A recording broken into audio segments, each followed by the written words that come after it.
Dear student, আশা করি তোমরা সবাই ভালো আছো। অন্বেষা একাডেমি ইউটিউব চ্যানেল থেকে সবাইকে আন্তরিকভাবে শুভেচ্ছা অভিনন্দন জানিয়ে শুরু করছি আমাদের আজকের ক্লাস। আমাদের আজকের ক্লাস ষষ্ঠ শ্রেণীর গণিত 1.4-এর 2 নাম্বার অঙ্ক। 2 নাম্বার অঙ্কে আছে নিচের ভগ্নাংশগুলোর সমহর বিশিষ্ট ভগ্নাংশে প্রকাশ করো। সমহর ভগ্নাংশে প্রকাশ। সমহর কথাটা দ্বারা আমরা কি বুঝি? সমহর কথাটা দ্বারা বুঝি যতগুলো ভগ্নাংশ থাকবে প্রত্যেকটা ভগ্নাংশের হরগুলো সমান হবে। প্রত্যেকটা ভগ্নাংশের হরগুলো সমান হবে। যেমন 2/7, তাহলে 4/7, তারপরে 5/7। দেখো প্রত্যেকটা ভগ্নাংশের হর সমান, কারণ এটা হচ্ছে লব আর এটা হচ্ছে হর। তাহলে এটাও হর, এটা লব, লব আর হর। তারপরে এই প্রত্যেকটা ভগ্নাংশের লব সমান না, কিন্তু হর সমান। এই যে ভগ্নাংশগুলো দেখবা, দেখার পরে যদি দেখো প্রত্যেকটার হর সমান, তখন তাকে বলা হয় সমহর বিশিষ্ট ভগ্নাংশ। আচ্ছা, এই সমহর বিশিষ্ট ভগ্নাংশ কে যখন প্রকাশ করব, কারণ তখন তার অবশ্যই প্রশ্নের হরগুলো সমান দেওয়া থাকবে না। তাহলে হরগুলো যদি প্রশ্নের সমান না থাকে, তাহলে আমাদের তৈরি করতে হবে। তৈরি করার জন্য আমাদের কোন কোন পদক্ষেপগুলো নিতে হবে, সেই পদক্ষেপগুলো আমি টিপস আকারে এই বোর্ডে লিখে রেখেছি। তাহলে দেখেন, প্রথম পদক্ষেপে আমরা কি করব? প্রথমে প্রদত্ত ভগ্নাংশগুলোর হরগুলোর লসাগু বের করব। এই যে যখন আমি ক নাম্বার অঙ্কটা করব, হর আছে 5, 10, 40। এই 5, 10, 40 এই হরগুলোর প্রথমে লসাগু বের করব। তারপরে প্রাপ্ত লসাগুকে যথাক্রমে প্রদত্ত ভগ্নাংশের হর দ্বারা ভাগ করব। তাহলে এই যে লসাগুটা পাবো, এই লসাগু পাওয়ার পরে এই হর দ্বারা ওই লসাগুকে ভাগ করব।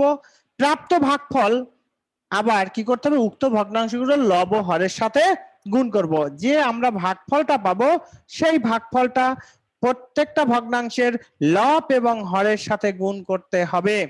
তাহলে আমরা প্রক্রিয়াটা কিন্তু পেয়ে গেলাম। কিভাবে আমরা সমহর করব? প্রথমে প্রদত্ত ভগ্নাংশের হরগুলো লসাগু বের করব। দ্বিতীয় স্টেপে লসাগুকে প্রত্যেকটা ভগ্নাংশের হর দ্বারা ভাগ করব। ভাগফল যা পাবো, সেই ভাগফলটাকে ওই ভগ্নাংশের প্রত্যেকটা ভগ্নাংশের লব এবং হরের সাথে গুণ করব। গুণ করলেই আমাদের সমহর বিশিষ্ট ভগ্নাংশে প্রকাশ হয়ে যাবে। আশা করি তোমরা নিয়মটা বুঝতে পেরেছো। এবার আমরা অঙ্কটা করি। তাহলে দেখো আমরা কিভাবে করতে পারি। ক নাম্বার 2/5, 7/10, 9/40। তাহলে এখন আমরা প্রথমে কি লিখব? প্রদত্ত ভগ্নাংশ গুলোর হর, ভগ্নাংশগুলোর হর 5, 10, 40 এর লসাগু। লসাগু সমান কত? 40। এখন যদি তোমরা চাও যে না স্যার, আমি এভাবে করব না, লসাগুটা করে দেখাবো, তাও লিখতে পারো। তাইলে এখানে লিখবা, যদি লসাগু করে দেখাও, এত এর লসাগু নির্ণয় করি, এত এর লসাগু নির্ণয় করি কথাটা লিখে যেভাবে লসাগু করে তোমরা সেই নিয়মে করবা। পরবর্তী অঙ্কটা আমি লসাগু কিভাবে করে ওইটা দেখাই দিচ্ছি। এটা আমরা এভাবে করি, পরবর্তীতে লসাগু দেখাই দেব। তোমরা যার যেভাবে সুবিধা হবে সেইভাবে অঙ্কটা করবা। আমরা প্রথম স্টেপ কমপ্লিট করলাম, যাব দ্বিতীয় স্টেপে। দ্বিতীয় স্টেপে প্রথমে কি হয়েছে? প্রাপ্ত লসাগুকে যথাক্রমে প্রদত্ত ভগ্নাংশগুলোর হর দ্বারা ভাগ করব।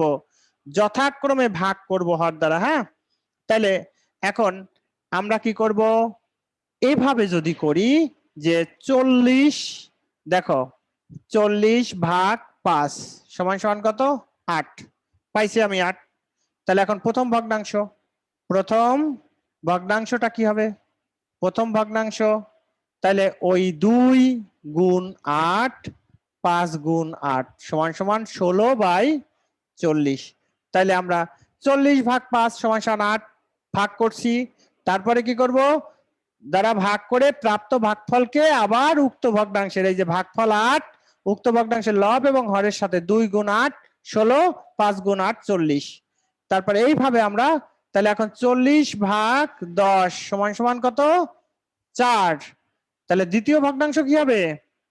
দ্বিতীয়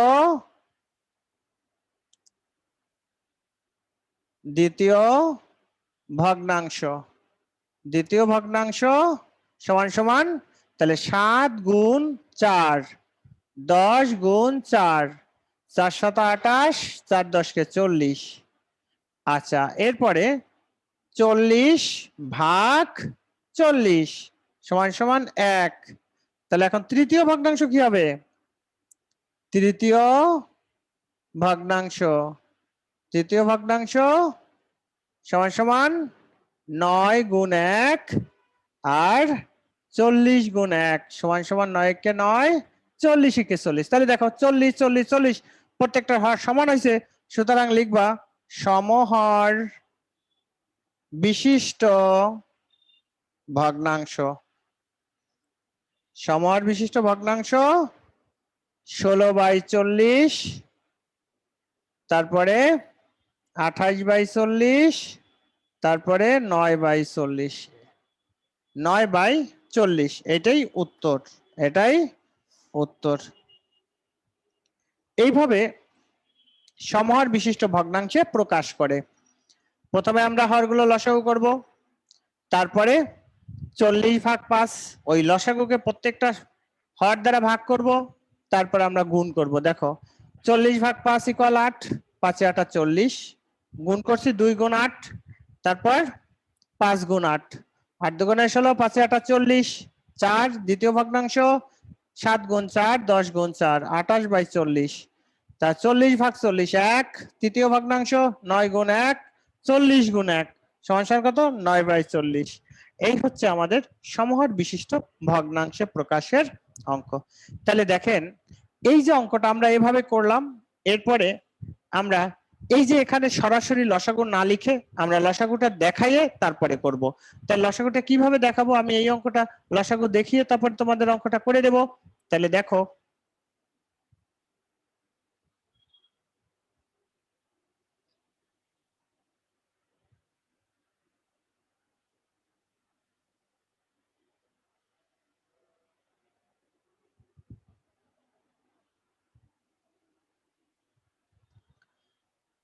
খ নাম্বার 17/25, 23/40, 67/120।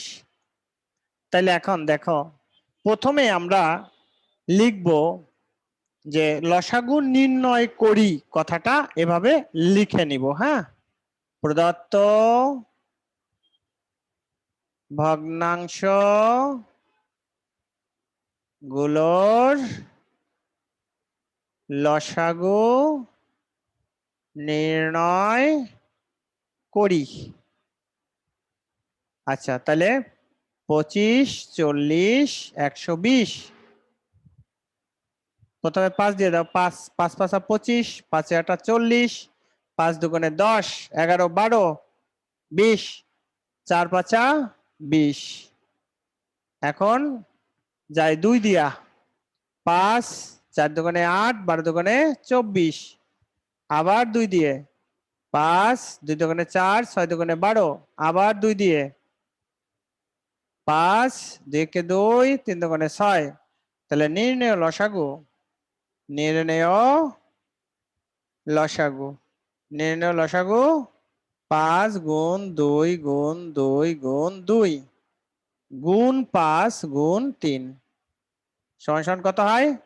5 দুগুণে 10, 2 4 8, 40 8 আর হচ্ছে 10 80, 3 8 24, 240, 240, 240 হচ্ছে এটা লসাগু। দেখি 2 4 8, 8 2 4 8 25, 120। দেখো কোথাও কিছু আবার ভুল টুল হয়েছে কিনা আগে সেটা লক্ষ্য করো। না, 25, 40, 120। তাহলে প্রথমে 5 দিয়ে, 5 5 25, 5 8 40, 5 দুগুণে 10, 11 12, 20, 4 5 20, তারপর 2 দিয়ে 5, তারপরে কত থাকে? 5 8 40। তাহলে 5 8 40 যদি হয়, 5 4 দুগুণে 8, তারপর হচ্ছে 12 দুগুণে 24, 5 2 দুগুণে 4, 6 দুগুণে 12, 5 দেখে 2 3 দুগুণে 6, তাহলে 3 5 15, 15 দুগুণে 30, দুগুণে 60, দুগুণে 120, 120 গুণ 5, 120 গুণ 5 0, 5 দুগুণে 10, 600 হয়। এটা তো ভুল লিখছি আমি, 600। তাহলে এটা লসাগু হলো 600। এখন আমাদের ওই আগের মতো আমরা সাজাবো। তাহলে কি করব, 600 ভাগ 25 সমান সমান কত হয়, 600 ভাগ 25, 600 ভাগ 25 করলে হবে 24। এখন প্রথম ভগ্নাংশ, প্রথম ভগ্নাংশ কত হবে, 17 গুণ 24 ভাগ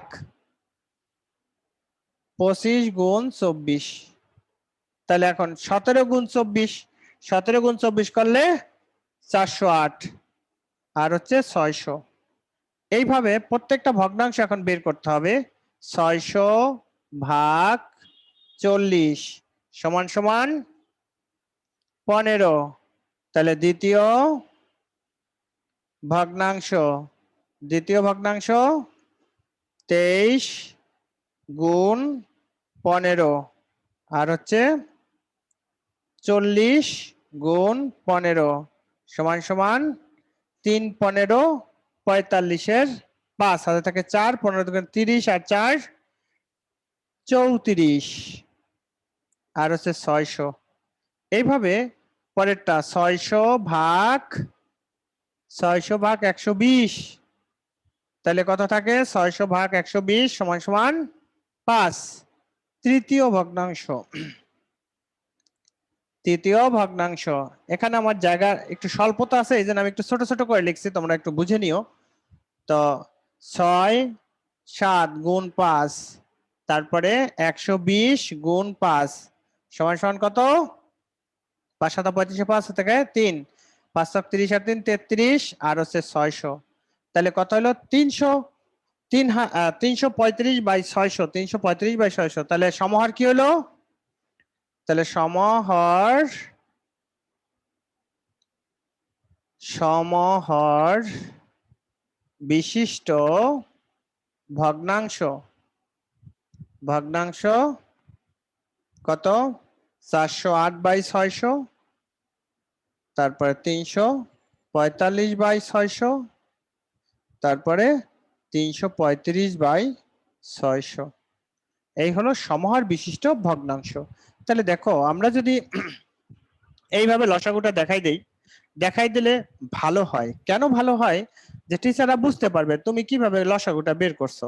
আর যদি না দেখাও তো ডাইরেক্ট লিখে দাও, তুমি কোনো না কোনো জায়গায় তো করবা, সেটা রাপে করবা, তাহলে রাপের জিনিসটা আমরা সামনে দেখাই দেবো, অসুবিধা কি, রাপের জিনিসটা আমরা এখানে দেখাই দেবো, আমাদের অসুবিধার তো কোনো কারণ নাই, অসুবিধার কোনো কারণ নেই, এই জন্য দেখাই দিতে হবে। তো ডিয়ার স্টুডেন্ট, আশা করি আপনারা অঙ্কগুলো বুঝতে পারছেন। অন্বেষা একাডেমি ইউটিউব চ্যানেল থেকে আমি আশিস স্যার আজকে বিদায় নিচ্ছি, দেখা হবে পরবর্তী কোনো একটা লেকচারে।